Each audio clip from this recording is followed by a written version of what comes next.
The Senate is resumed.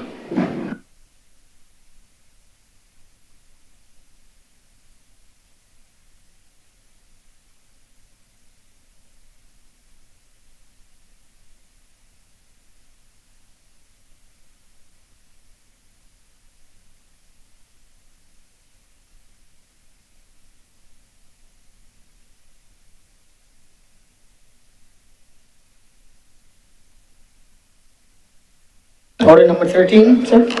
In the name of the Honourable Leader of the Senate, to move the passing of the resolution to approve in accordance with Section 5 of the Crown Lands Vesting and Disposal Act, Chapter 225, the vesting in the African Export-Import Bank of a parcel of land situated at Gemmett's Lane in the parcel of St. Michael in this island, the site of the old Barbados General Hospital, for the construction of the African Export-Import Bank, African Trade Center. Senator Cummings. Thank you very much, Mr. President. Now, the Clerk of Parliament has just read the details of the vesting of the resolution. The resolution refers to a piece of land at Gemmett's Lane in St. Michael, measuring approximately 2 hectares, including pavement, and it is in the area that we all know of along the Bay Street Road. We passed it for pretty much most of our lives. Mr. President, having dispensed with the where it is, what it is going to be used for is for the construction of a facility to house the headquarters of the CARICOM-based location for the Africa Exim Bank that I will refer to hereinafter as the Africa Exim Bank. Now, Mr. President, many of us in 2022 were here when Barbados had and played host to the very first Africa Caribbean Trade and Investment Forum. We called it ACTIV, anecdotally.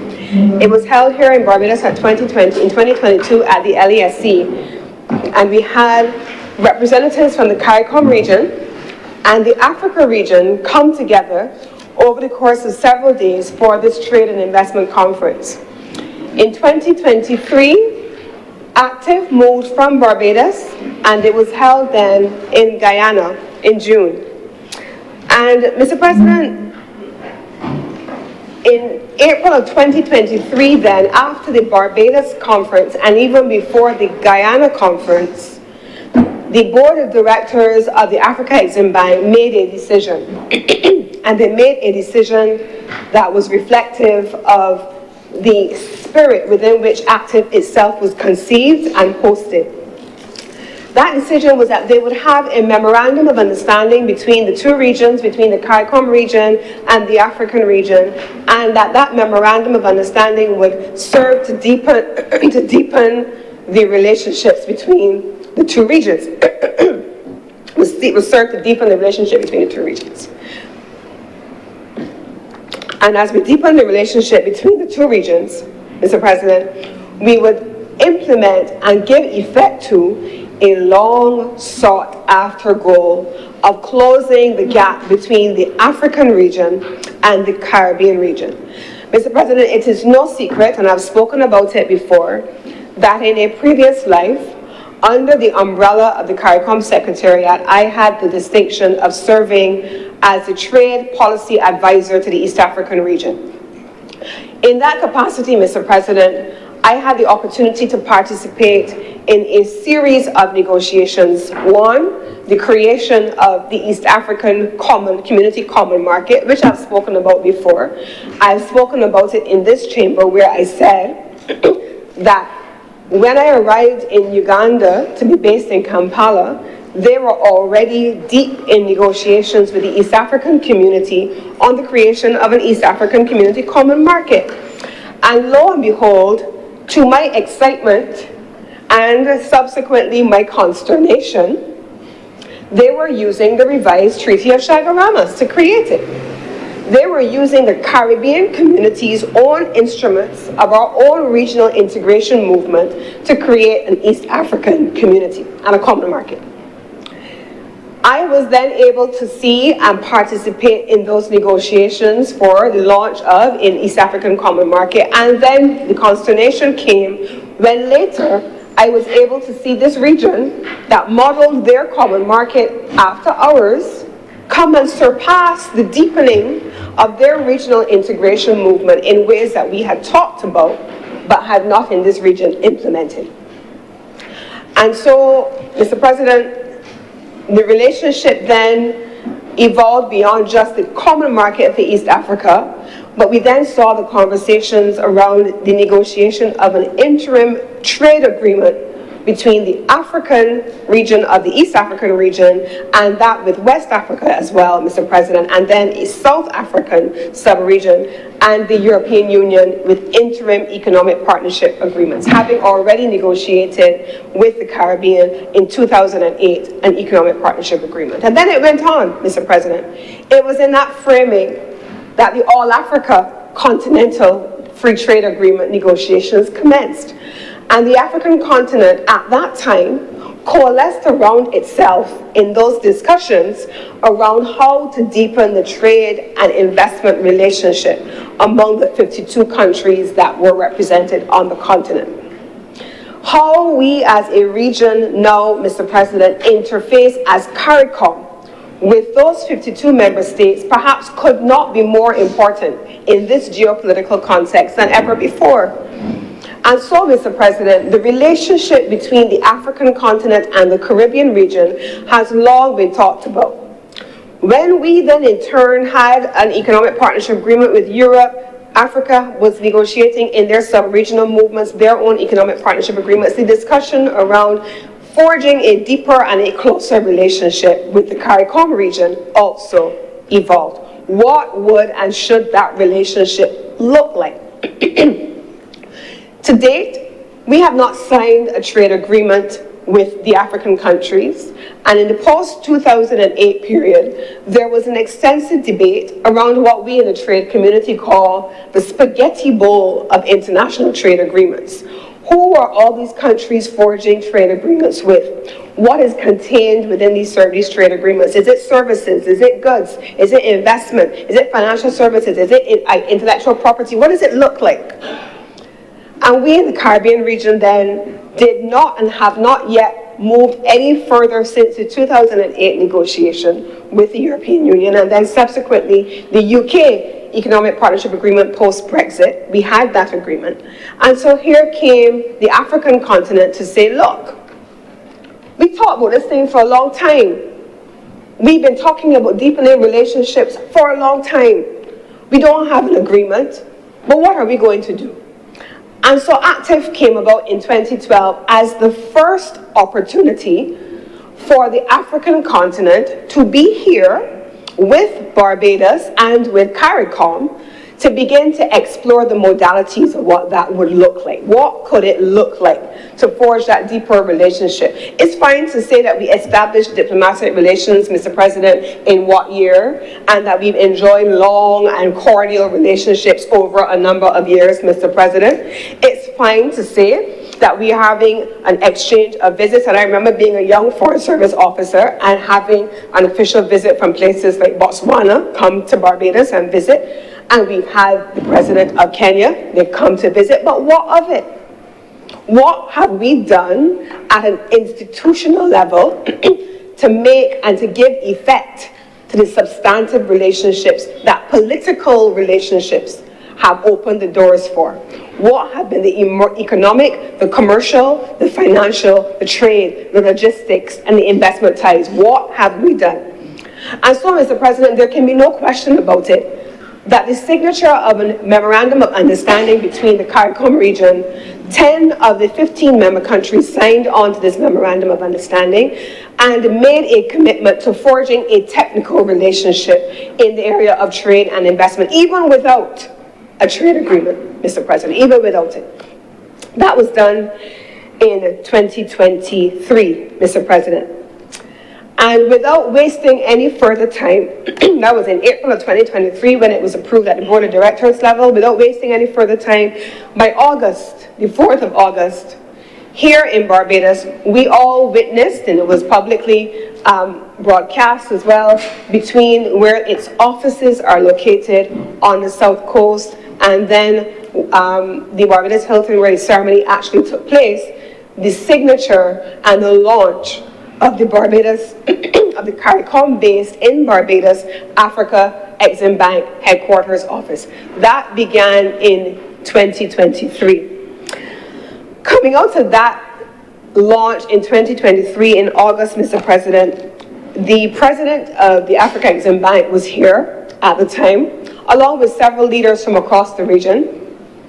And at the time they pledged to make available to this region, the 10 countries that had signed on to the MOU, 1.5 billion, with a B, in resources available to the CARICOM countries. $1.5 billion in a credit limit made available to finance projects in the Caribbean region.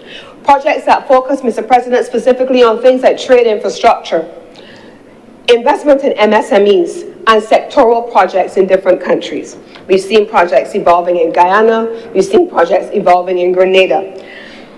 The intention stated at that time, Mr. President, was that within a few years, the expectation was that the $1.5 billion was meant to be increased to $3 billion over time.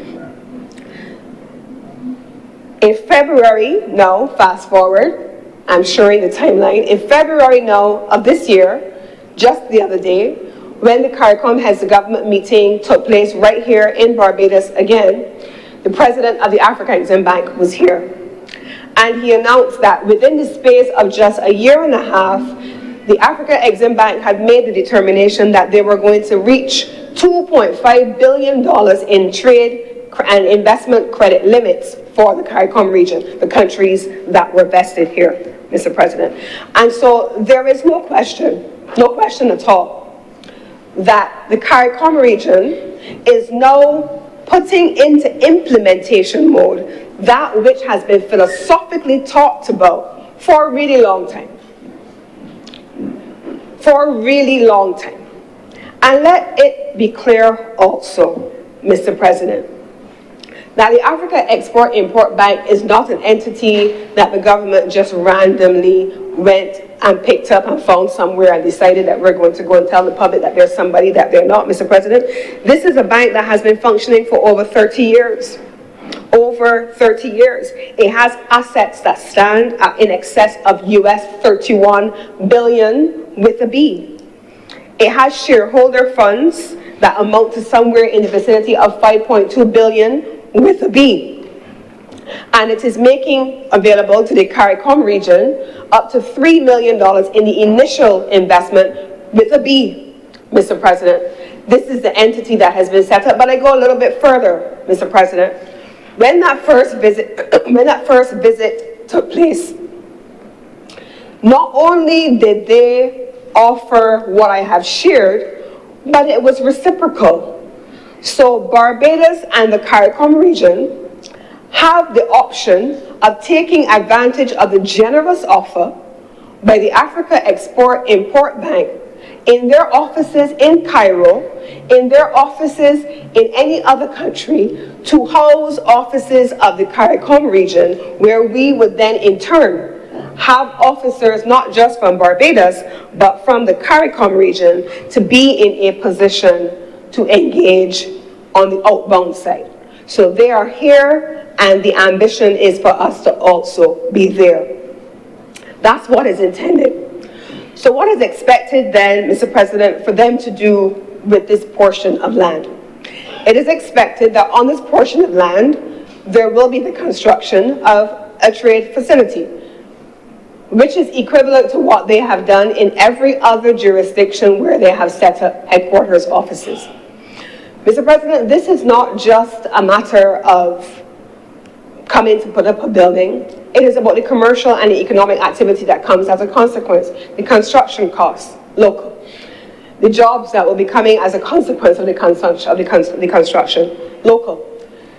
The creation, Mr. President, which is a long-held ambition across administrations to the best of my knowledge, for Barbados to serve as a regional hub for international and regional organizations. That is not new either. So it's a little bit concerning that this thing is being turned into something, again, which it is not. Barbados and the Eastern Barbados is the home for Barbados and the Eastern Caribbean of the Inter-American Development Bank. It is the home for Barbados and the Eastern Caribbean of the European delegation. Barbados is the home and the hub for the entire region of UN House. Kofi Annan came here and opened it himself. Barbados is the home for the region, and we have heard in another contribution where Senator Nichols spoke about the circumstances under which the Caribbean Development Bank was given land to establish the headquarters that we see currently up in the Pine and Wildy. Mr. President, the Caribbean Development Bank exists in Baobab Towers, Mr. President. As a matter of fact, don't even go to Baobab Towers yet. In my own office for the Ministry of Energy, the government, under every headquarters agreement that it has in place, provides office space for offices that are headquartered here. It is a function of our diplomatic relationship with the rest of the world. Barbados does not stand in splendid isolation, someone said recently, and it is the truth. Especially when there are benefits to be derived to the country and to the people, and when it implements a long-standing philosophical position of successive governments for Barbados to forge closer, deeper, and more meaningful relationships with the African continent. And so, Mr. President, I don't want to belabor this particular resolution. I have placed it in context, not just where it is or what it is doing, who the bank is, what the philosophy is that has guided it, but also Barbados' standing relationships with headquarters agreements for international and regional organizations that make Barbados their home, and in so doing, add value to our economy and to our people, create jobs and create opportunities, but also give us a platform to implement the things that we as a country have long talked about. In this incarnation, Mr. President, it is a long sought after, long described, closer trade and investment relationship with the 52 member states of the African continent. And with these few words, Mr. President, I beg to move that this resolution do not pass. Thank you, Senator Cummins. Senator Honourable. Thank you, Mr. President. And I rise to this vesting that we are here to do today. The government has placed us in this chamber in a rather peculiar situation, and not only us, but also all Barbadians, because throughout this country, we need to make two things clear. One, being against what the government is proposing now does not mean that you are against any further integration or association with our African brothers and sisters and their participation in this country. But the government has not given the people of Barbados sufficient information, and given the tone in this country, in particular the way how the land at the Whole Town Civic Center was handled, you could imagine that the people of Barbados, they are raw, the wounds are still raw in terms of the way how that was handled, and I do not understand why the government would force through at this time in terms of making this commitment when the people of Barbados have been asking for further explanation and information in terms of this arrangement that we are speaking about today. There was another version of this legislation being floated about. Now, you are asking for the people of Barbados to vest the land into a commercial bank, a profit-making bank. And I think that that is where Barbadians have an issue. Not at all with the bank being headquartered here, but also when you hear additional information from the government, it is not just the headquarters of the bank, but you hear that it would also be a trade center, which is what is listed in this legislation, in this resolution, a trade center. And then you also heard additional talk from the government that it would also be a hotel as well. I did not hear the leader of government business mention that, whether or not it was if a hotel would be there. But if that is the case, that is something that should have been mentioned in her introduction. And this is where majority of the Barbadians have issue with the process of vesting the land into the bank. We have no issue in terms of it having its commercial headquarters here. And you cannot necessarily compare what was done for the Caribbean Development Bank with what is being done with this bank. Because as I know, Barbados has representation on the board of the Caribbean Development Bank. The Caribbean Development Bank only does business with member states, of which Barbados is a member of that bank.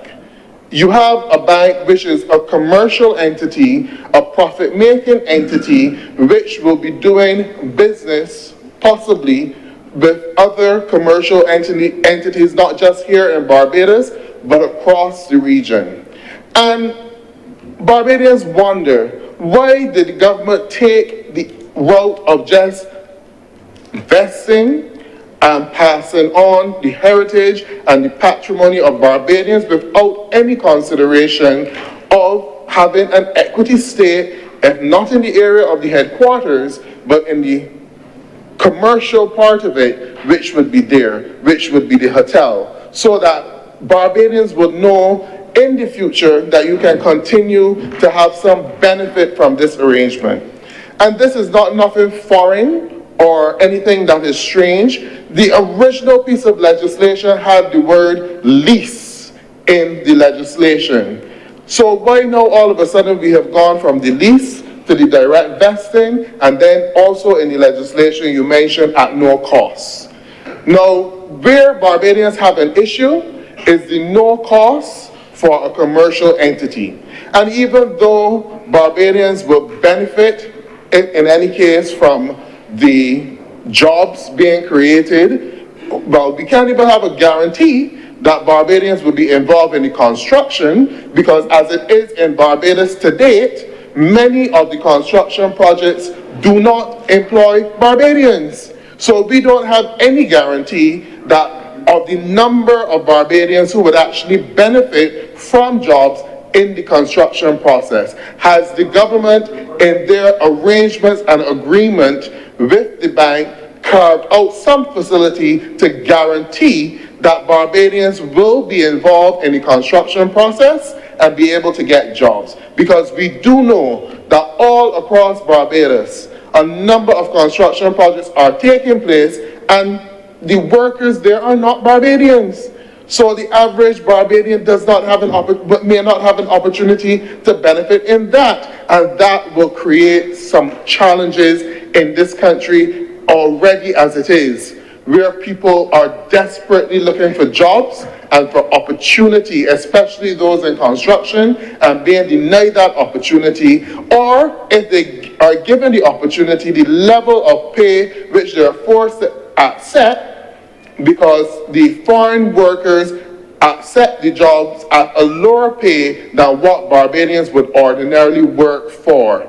This cannot necessarily be fair to Barbadians. And if I am wrong, and the government has been so thought ahead and made arrangements and guarantees that Barbadians will be the first to get jobs in the construction process, I'm at the disposal of the leader of government business to say that in her further contribution in this legislation. But the issue of the day, you have just pulled the wool over the eyes of Barbadians with the Whole Town Civic Center. You have just, and many Barbados feel Senator Worrell, I know that you cannot accuse honourable members of pulling the wool over anybody's eyes. You want to withdraw that and move on. If you disagree with what we're saying, you can say you disagree with what we're saying. But to really suggest the intention to engage in fraudulent activity, even if it's only with information, is really not parliamentary. Let's withdraw and continue to make your point, please. Mr. President, I will withdraw the statement. I will say it in a different way. Barbadians, by and large, feel deceived by this government in the way in which by and large feel deceived by this government in the way in which the whole town civic center matter was handled. And many of them believe that they should have had further say and discussion in the process.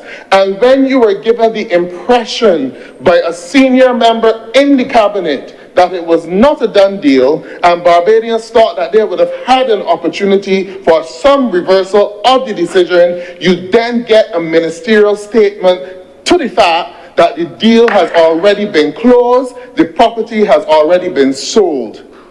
And this is what aggrieves many Barbadians. They feel as though the government did not take them into their confidence as they had promised.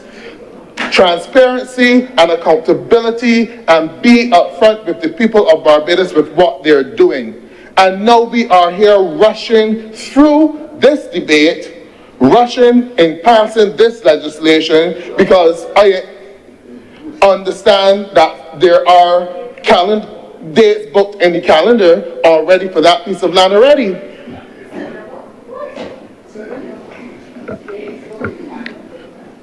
And the senator can say, but even if it is not said no, you can hide and buy land, but you can't hide and work it. And the people will definitely see when the groundbreaking ceremony takes place in a matter of days. I don't know if that's on parliamentary, sir, and if you wish for me to withdraw that too, because I recognize that you have to be very politically correct with this government with what you are saying, because they cannot take the unvarnished truth. Senator Worrell, there's nothing political about the governance of this Honourable Senate. The standing orders, I believe it is Standing Order 31, in terms of the content of speeches, says what you can and can't say. And these are the same standing orders, irrespective of which political party has a majority. There's nothing political about the process of governance. I'm simply following the standing orders as they are standing orders. So don't go there. Thank you, Mr. President. I continue. There are other means in which this vesting could have been done, and this process could have been done. There was the option of the lease.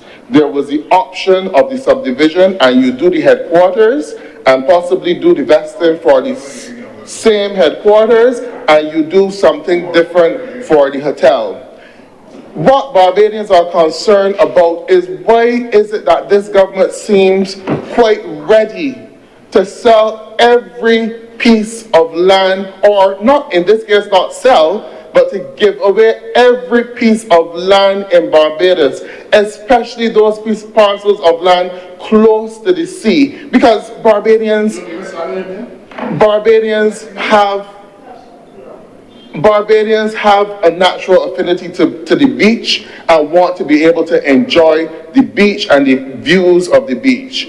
And I do not understand what is the development plan of this government, but it will soon come at a time where it will be difficult for Barbadians to actually have a view of the ocean when you travel along the south coast and when you go along the west coast as well. I believe that this situation could have been done better, and I want the record to be clear. We are not opposed to working and building stronger relationship with our African counterparts. But we're not saying don't let them come in, but the way in which it is done could have been done better to safeguard the interests of Barbadians. And this government is showing no interest in safeguarding the interests of Barbadians. They seem not willing to take the time to explain to Barbadians, to speak to Barbadians, and be upfront with them with their dealings, their plans, and their operations. Now, I will also add into this debate as well, because we're dealing with a vesting. We also had the property which was taken from liquidation center through a compulsory acquisition by this government. And this is the way how it seems to be treating Barbadians. You are taking property by compulsory acquisition from locals, and up to this day, I don't believe that the owner of the property has been paid for that property, but I can see that work has already commenced in construction on that property. Those things should not be happening, and this government has a lot to answer for with the people of Barbados. On a point of order, Mr. President, sir. Yes, Mr. Thompson. The legislation for compulsory acquisition is legislation that is now quite old.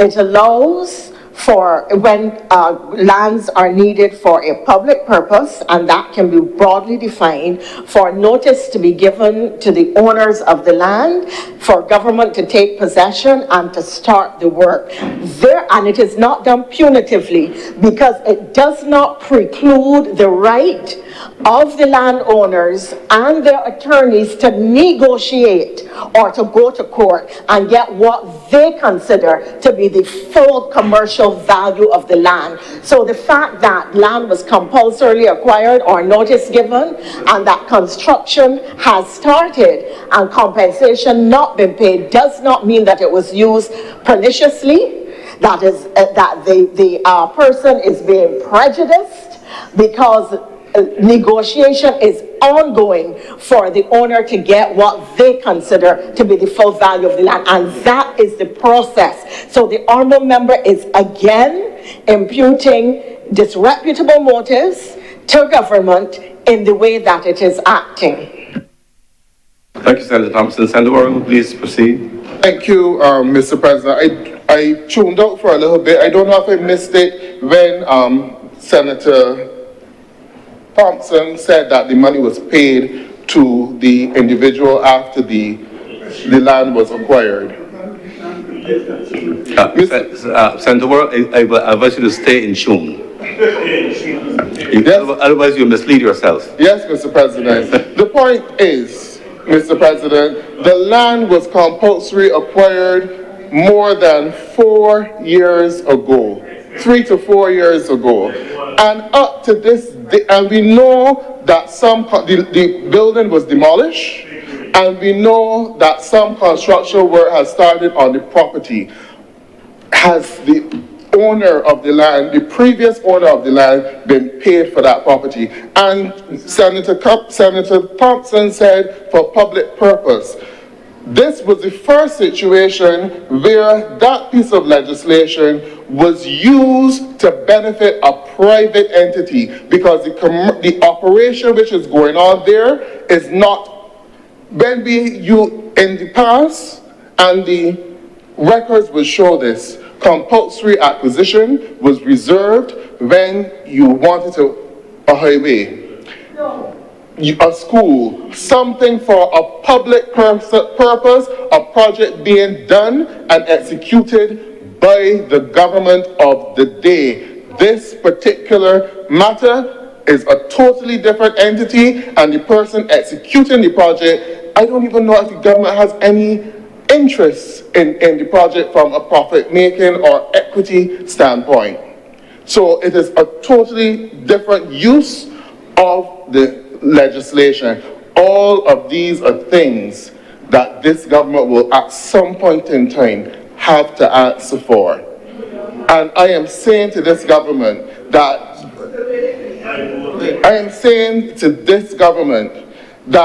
there is nothing wrong with you taking Barbadians into your confidence and sharing with them the information which they requested. And if hundreds of Barbadians are opposed to the manner in which you're going about it, make some effort to appease those Barbadians. Because at the end of the day, you may tarnish what is really intended to be a good project and give it a bad name and a bad reputation in the minds of the people of Barbados. With those few words, sir, I would allow you all to continue. Thank you very much, Senator Worrell. And then the speakers, Senator Maladu. Thank you, Mr. President. Not sure I can follow the fiery speech before me, but I would like to make a couple of comments on this because it is in my wheelhouse as such to do with real estate. The first I knew of this is probably in recent times. I guess it is something quite new that has come up, and I do appreciate that these things move quickly. And I am not opposed in any way at all to the idea of attracting an institution as substantial as the African Exim Bank to set up permanently in Barbados. I believe that that would be excellent for us, the amount of activity it will bring, etc. But had I had the opportunity to advise on this, I would have suggested that rather than vest the land in perpetuity, I would have done a 99-year or longer lease. Now, why would I have done that, sir? I think we are being very generous, and I think we should be generous for this. This African Exim Bank is going to come with their own capital, and they're going to build something. I'm sure it's going to be substantial. I have not seen the plans for it, but they're going to invest a substantial amount of money in this property. And this property has been derelict for a very long time. I can't even remember when it was last. Actually, I do remember because I actually had an operation on my foot there at one point in time. Yes. There was a doctor there operating in part of it that was burnt down. One of the buildings right on the road. Yes. Maybe if Dr. Maynard was here, he would tell us who it was. But it has not been productive in many, many years. So to see it become productive is an excellent thing. I agree with that. To vest it at no compensation to the people of Barbados, I'm a little troubled with it, and I must say I would have advised, as I said, that a lease would have made more sense. Now, since that decision has been made, I have a couple of questions, and I would like, if possible, the government side to help me with it. My first question will be, will land tax be due and payable on an annual basis on the completed property? Or is this being exempted from land tax in perpetuity? Because we could say that if this, the African Exim Bank, 2.5 hectares in this location, I would imagine they're probably going to spend somewhere between, in Barbados dollars, $50 to $60 to $70 million to build a building there. That's the kind of footprint I would imagine. And if that is so, the current commercial tax rate, commercial properties, is just shy of 1%. You could see that we would be getting a substantial annual amount of money. I have not seen in any legislation, perhaps I'm wrong, that maybe that has been waived as well. I don't know. So that was my first question. Is it subject to land tax? The second question would be, and this is the problematic part of vesting it and not leasing it, is can the African Exim Bank treat with this property freely immediately? Because if you gave me a property and I have the title to it, I could sell it tomorrow because it's mine. On the other hand, from a lease point of view, there would be a time at which it would come back to me, and there would be, of course, ways I could deal with how you could transfer that lease, etc., etc. But once you vest this property and you pass all the rights, there's enough lawyers in here, of which I am not one, who will tell you that having vested it, they will be able to treat with it freely. So those would be my two questions. So let me be absolutely clear, Mr. President, through you. I support the initiative of attracting the African Exim Bank to set up its Caribbean headquarters in Barbados. That is an excellent idea. Well done. I do not support vesting it in perpetuity without clarity to the Barbadian people as to what the benefit might be for us. I think a lease would have been a better way of doing it. And since you're not doing a lease, how have you restricted the onward sale of this property to someone who we might not know for their own profit? Those are my questions, sir, but I support the overall idea. Thank you, sir. Thank you, Senator Malado. Senator Thompson. Yeah, nobody's rules, so. Thank you very much, Mr. President. I rise in support of this resolution. I think that some interesting questions have been raised which warrant answering, but I believe that we have to keep our eyes on the wider relationship and what is important here.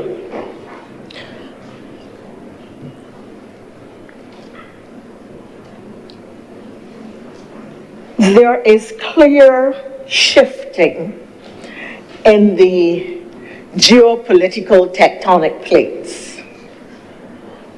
It is evident by what we are seeing, the rhetoric and the decisions coming from the North. It has implications for quality of life, for the movement of capital, for the conduct of trade and business, and for interpersonal relationships, because a lot of us have relatives in the North, and the extent to which we can go, whether there will be visa opportunities or closed opportunities or not, has all now become relevant in the current global conversation and current in the conversation that is taking place across our region. With the shifting of these tectonic plates, what we are noticing is that relationships and behaviors at the international relations level that we have taken for granted have changed completely and are changing every day. One almost does not know what to expect on the news anymore. With that, it has now become incumbent on us. It is clear that our relationships and what we have come to expect by way of international relations behavior relative to issues such as climate change, we can no longer expect. It is clear that what we had come to expect as a friend in the North who would give support and aid on basis where developing countries and poorer countries could expect to get support for health services, youth development, educational build-out, and things that apply to our development trajectory are now and cannot now be expected. All of that has been withdrawn overnight, without notice, and without any thought of the implications for countries that would have been completely dependent. Perhaps Barbados was not one of them, or the Caribbean perhaps was not, except maybe for one country in the Caribbean.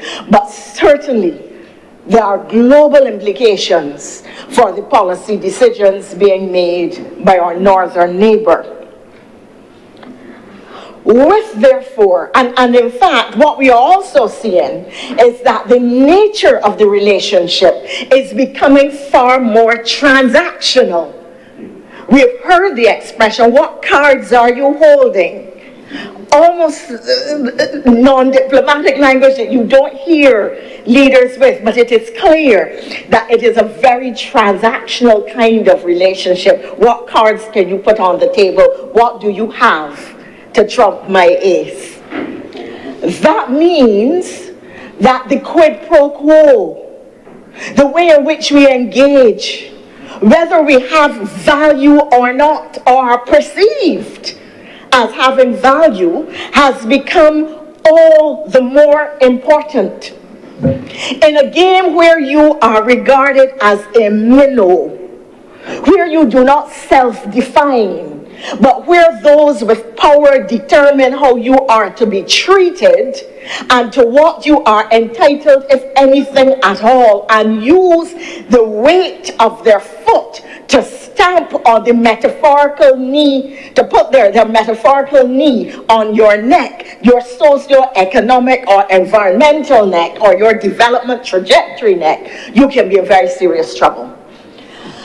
I think it was Senator Nichols who may have said earlier that really when you look at what is happening across the globe, we are living in an era where geopolitics as we understood it, where the power dynamics as we believe them to be, where who was powerful and who is not, is changing completely.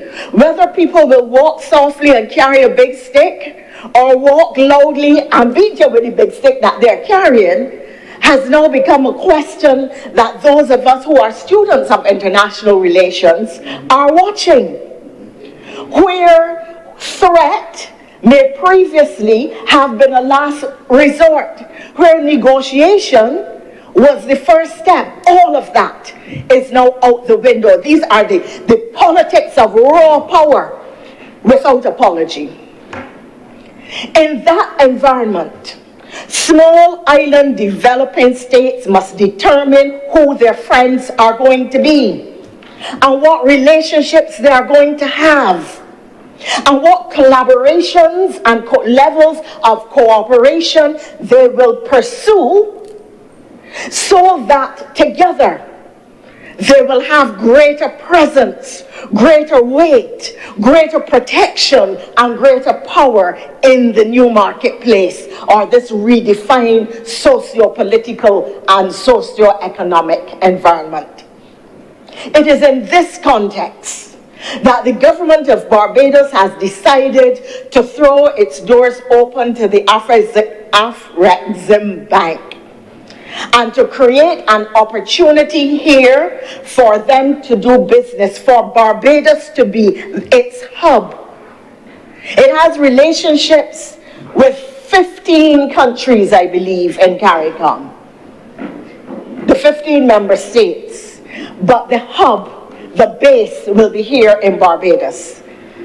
It is in the context of a new global environment and climate where funding is going to be far more scarce, and access to resources, because private capital will sometimes follow the direction or the hints or the persuasion of the government. So if government is posturing in a particular way, private capital will take its hint from government. And therefore, there may be less capital available investing southward, or lending southward, or being available to countries in the south. It is therefore critical, and it is no accident, that you are seeing the build out of the banks from the global south, the Development Bank of China, the Development Bank of Brazil, the BRICS Bank, the Development Bank of Africa. These are not accidents.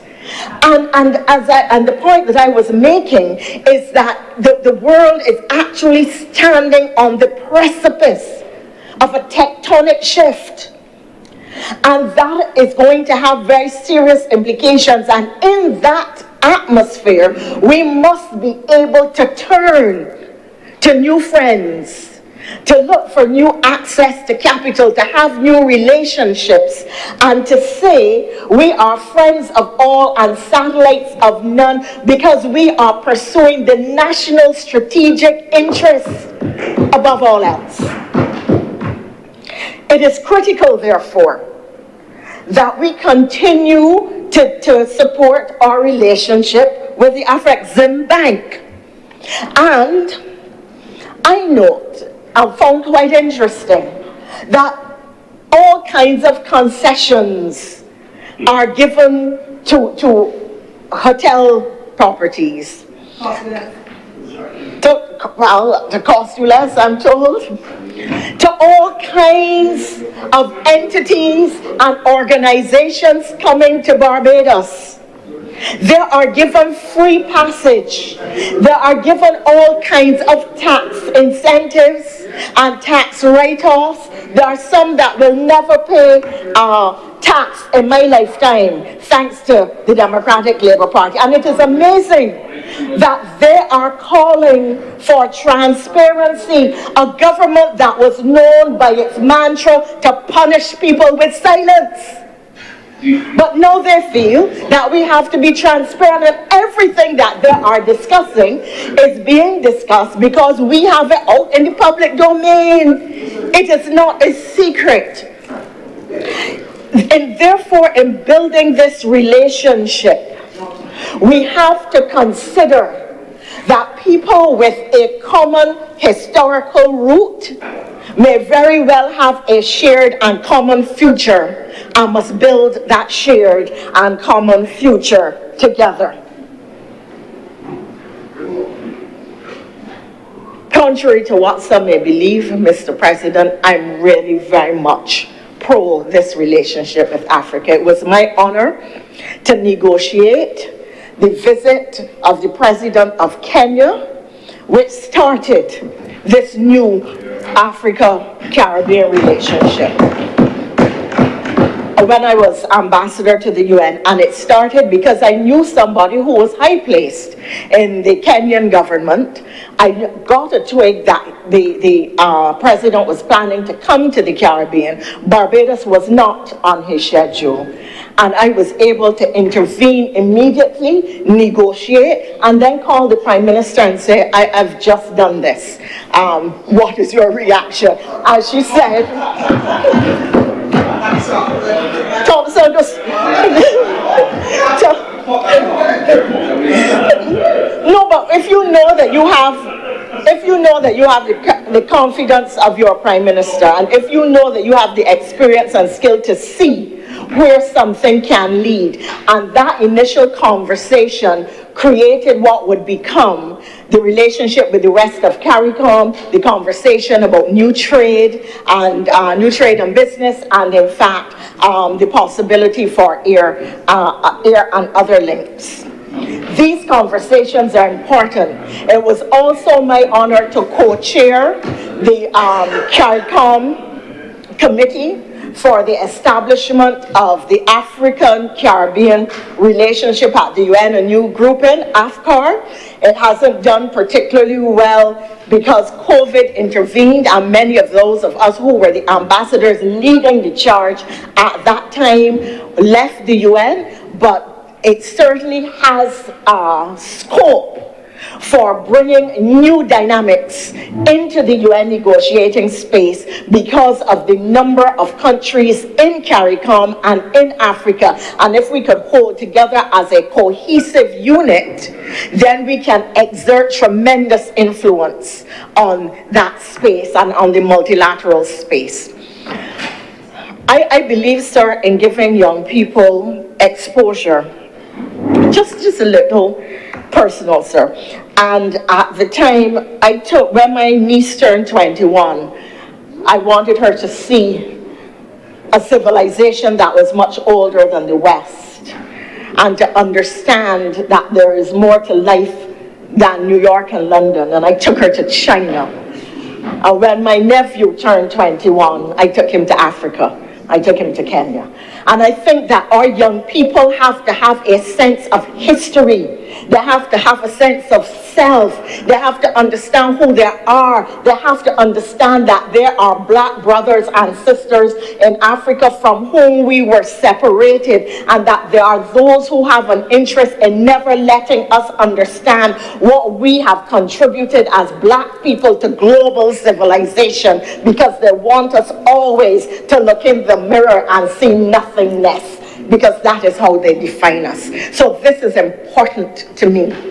It is important to me because when the tectonic plates continue to shift, sir, it is going to be critical that we have alliances, relationships, collaborations, and things in place to immediately pivot for new support and new ways of doing business.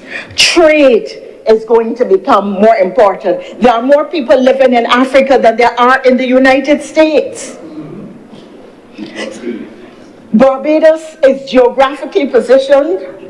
I remember Barbados is geographically positioned in such a way that when you come across the Atlantic, Barbados is your first land call. It is therefore strategically well placed for aviation opportunities across the globe. It is well placed for shipping and trading opportunities across the globe. It is well placed to move tourists from particular locations across the Atlantic and across the Pacific. These are opportunities that are going to increasingly become available to us in this new global atmosphere. So, and we have to keep watching and listening to see what is happening, and when we are to take the opportunity that is available. I found it fascinating, sir. And I was making the point earlier about some of the concessions and incentives and so on given to other organizations and entities, that I have never before heard complaint about any organization, particularly those coming from certain parts of the world. But the instant you are seeking to support an African originating bank, all of a sudden they cannot be trusted with piece of land. We shouldn't give them anything. Are you getting anything out of it? Nobody has ever questioned before what are the relationships and what are the benefits to be derived from having a UN house or any of the other organizations or entities that have built on Barbadian land or that have been given concessions and incentives. Barbados will be the hub, and when this major geopolitical shift takes place, Barbados is going to be the hub of a major development bank right here in this small country. Monies are going to transit the economy because of it. Whether they build a trade center or a hotel, there will be jobs resulting from it. And let me pause to treat to this issue of Barbadians getting construction jobs.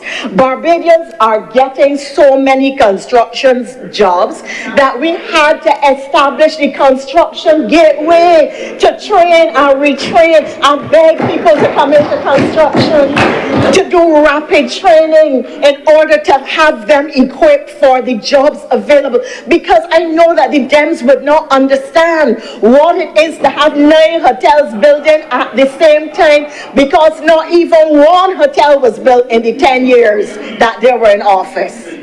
Not one.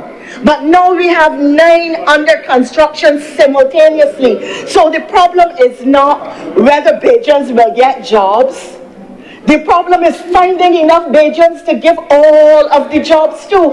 And it isn't only because you cannot find tradespeople. And when you find tradespeople, and I can tell you that, sir, because I'm attempting to put up a house. When you find tradespeople, they are demanding top dollar. And they will take 3 jobs at the same time. They're coming at you today, they're going at me tomorrow, and next week they buy some, and then the following day they're at somebody else. And you can't quarrel, you have to wait patiently. You cannot even get a gardener to come by you anymore. That is why unemployment is so low in Barbados. But it isn't only that there will be jobs in construction. Part of what is being done, and I'm going to make 2 points. One is that what the activity in the economy is not only generating blue-collar jobs, it is generating jobs for all our graduates. It is generating jobs at every level. The people are not bringing a full plane loads of staff to work in the train center or the hotel. Barbadians will be managers in management positions. Barbadians will be handling IT. Barbadians are going to be doing front and back office. Barbadians will be hosts and chefs.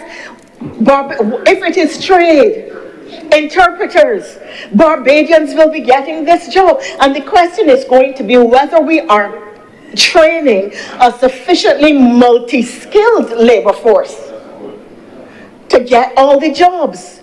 If we are talking about the Africa Bank, I keep getting tongue-tied with it, sir. Afrexim, the Zim Bank, sir. If we're going to be talking about the Zim Bank, I need to make another point, and it is this. We are in a position where, because of the relationship now with Rwanda, we are going to be producing pharmaceuticals here in Barbados.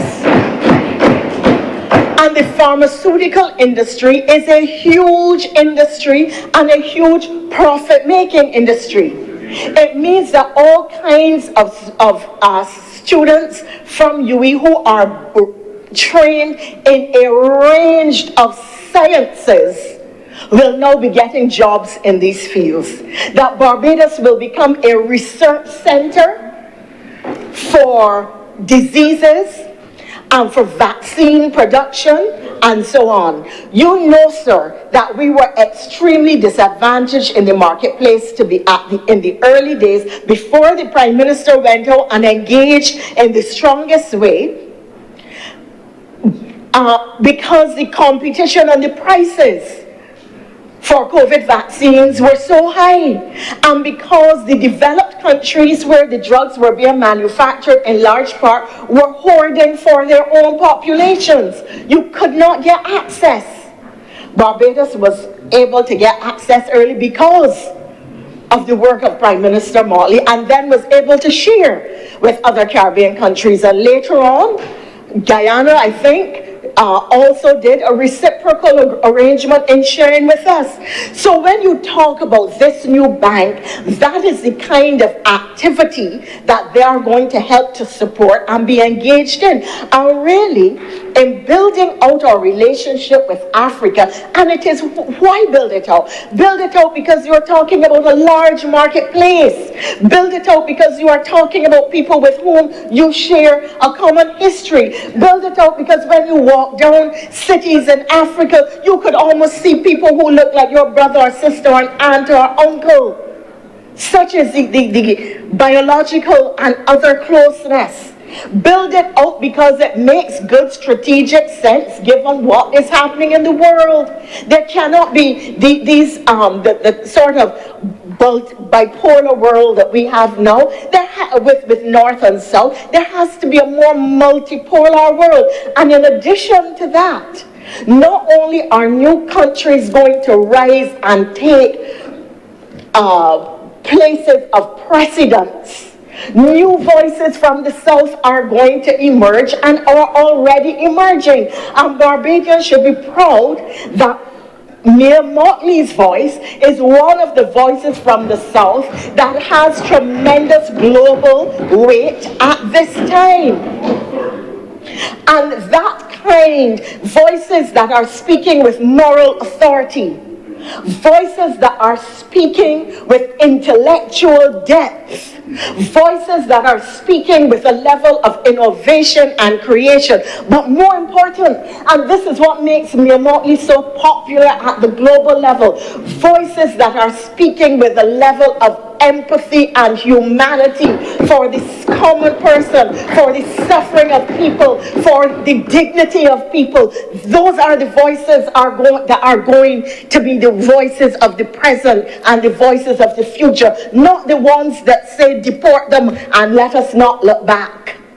Not the ones that, and I am going to make the point here, sir, that part, yes, if you come from an ever so welcome way for call, philosophy and tradition, then you will not understand that open borders are going to be part of the definition of the future, despite the right-wing governments that are rising across the globe at the moment.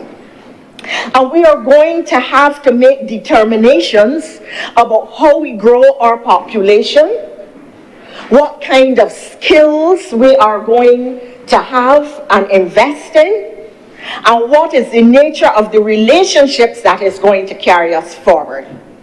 We are already seeing, sir, the withdrawal from important treaties and important multilateral organizations.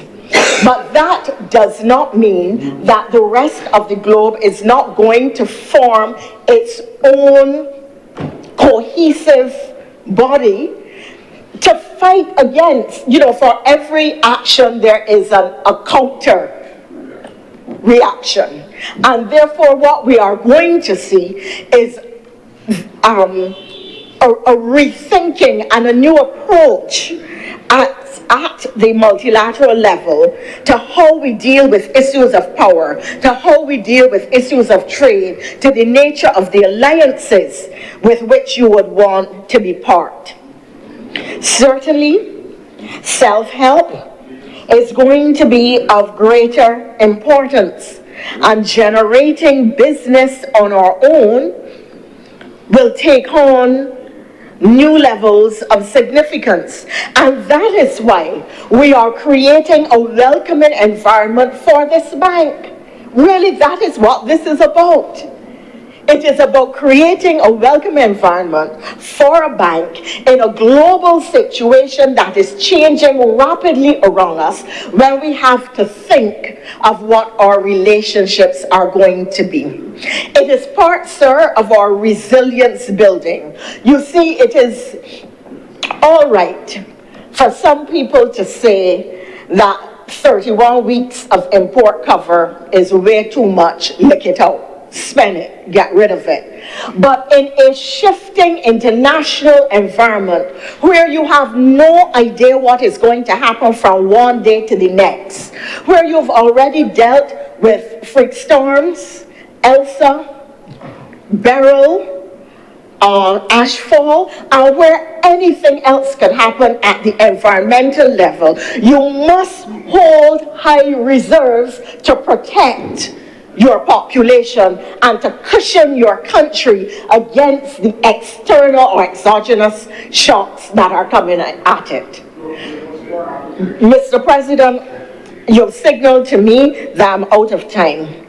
But it is clear to me that this emerging relationship with Africa and the institutions of Africa is going to, as the harbinger for us of increased trade, improved shipping ties, improved aviation ties, and Barbados becoming a hub for activity across the countries of the South, as South-South cooperation becomes the platform on which we, as a new global South, as a global South under threat, construct our well-being for countries and populations.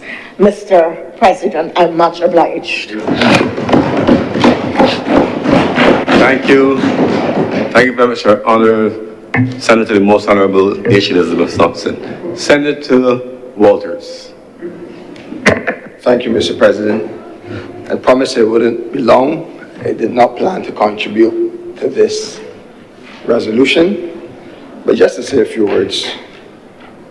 I think sometimes, from my observations, I've seen many debates in this chamber where the members of the government have used it to showcase their oratory skills and to prove to each other that, or to prove to the Prime Minister who is better than who, and who is not better than who. Personally, I think that sometimes we just need to sit back and do an honest assessment of the situation. And I spoke yesterday, and of course, the majority of my speech was politically charged. But realistically, I don't believe that the government should vest the lands in the AFRISM Bank, African Export-Import Bank. And I think that a lot of Bajans are concerned. And it's not that they don't want the investment of the $300 million. I think it is really just a situation where I think they want the government to do what is in their best interest. And while it begs the question of, while we chase investment, and I just use the word chase loosely, and we've seen it in different scenarios.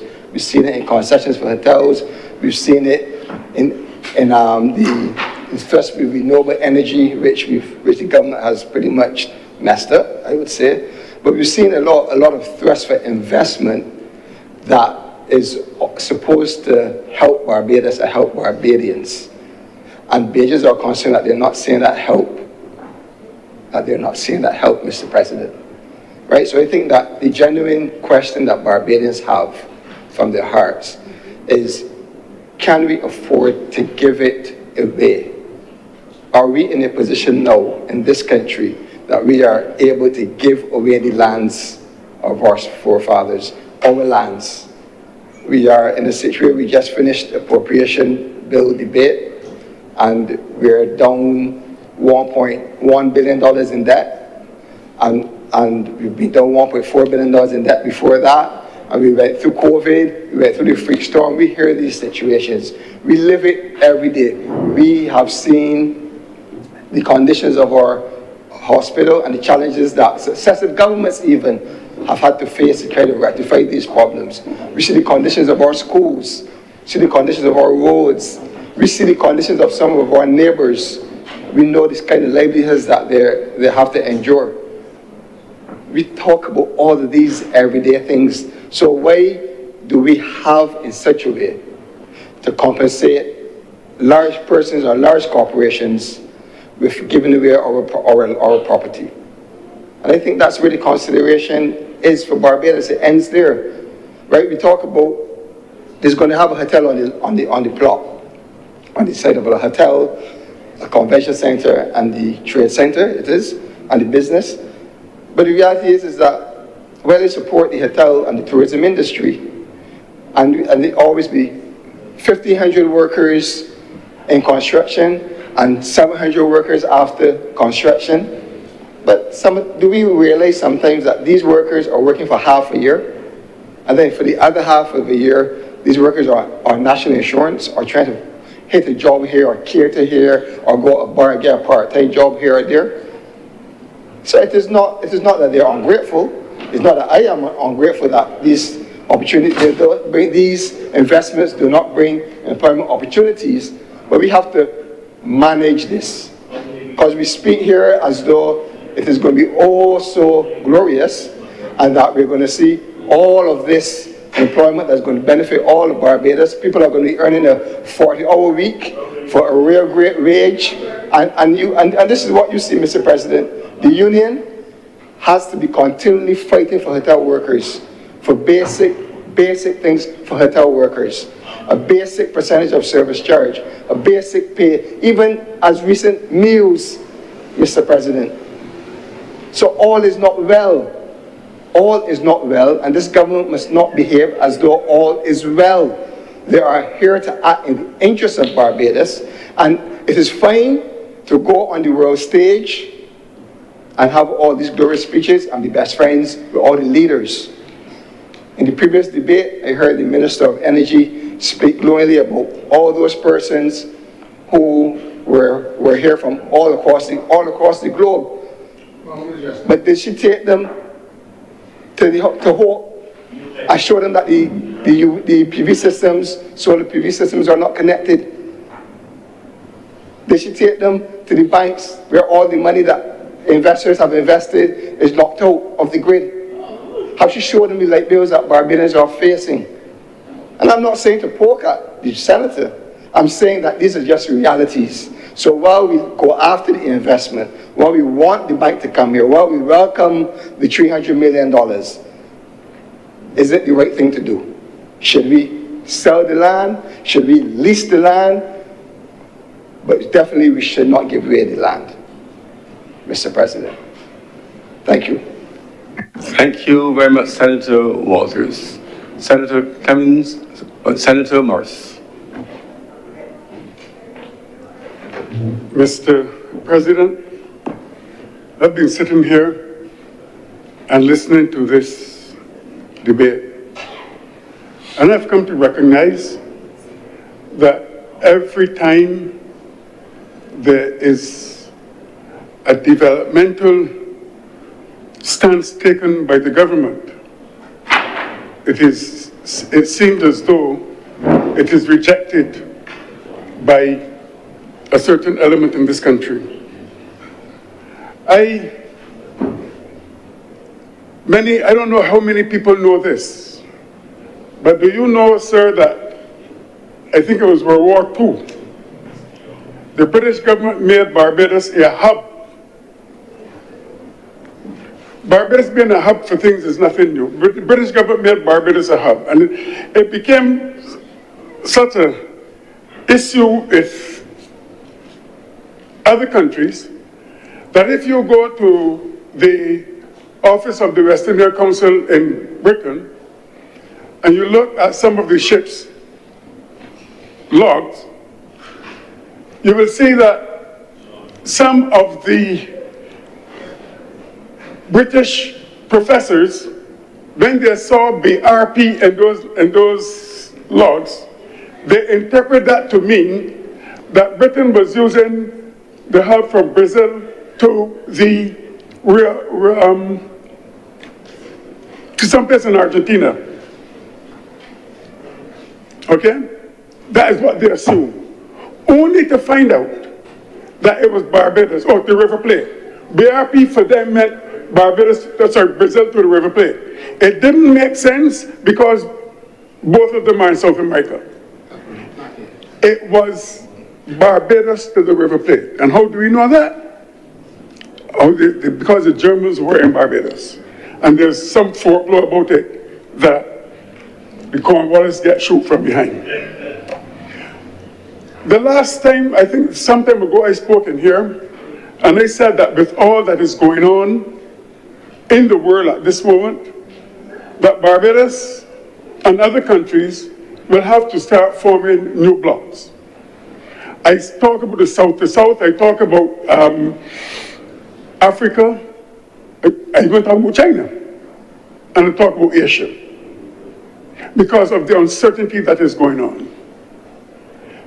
Therefore, if Barbados positions itself as a financial hub, and note carefully, sir, this thing about Barbados being a financial hub in the Caribbean this is not the first thing that this is being talked about.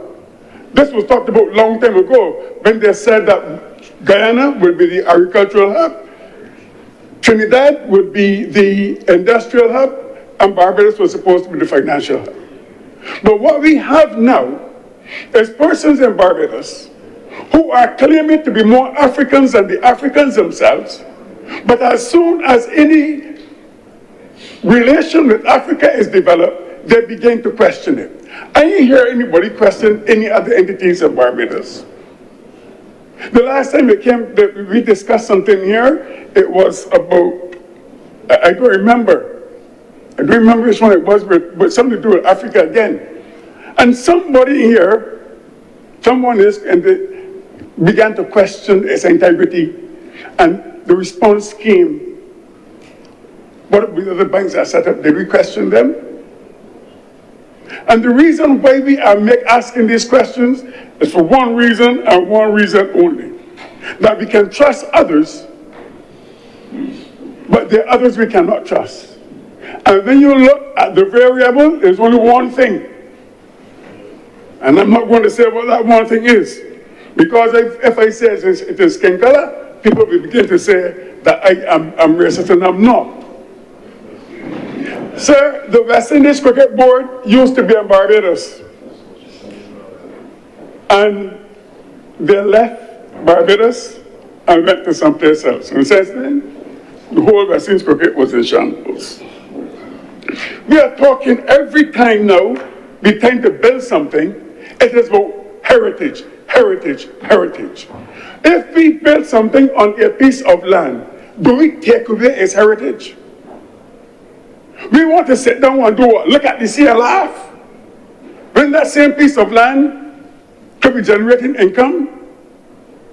And why is it that only certain pieces of land that we talk about as heritage? I'm getting tired, sir, of this heritage thing. So leave Whole Town. Leave, is it James Lane?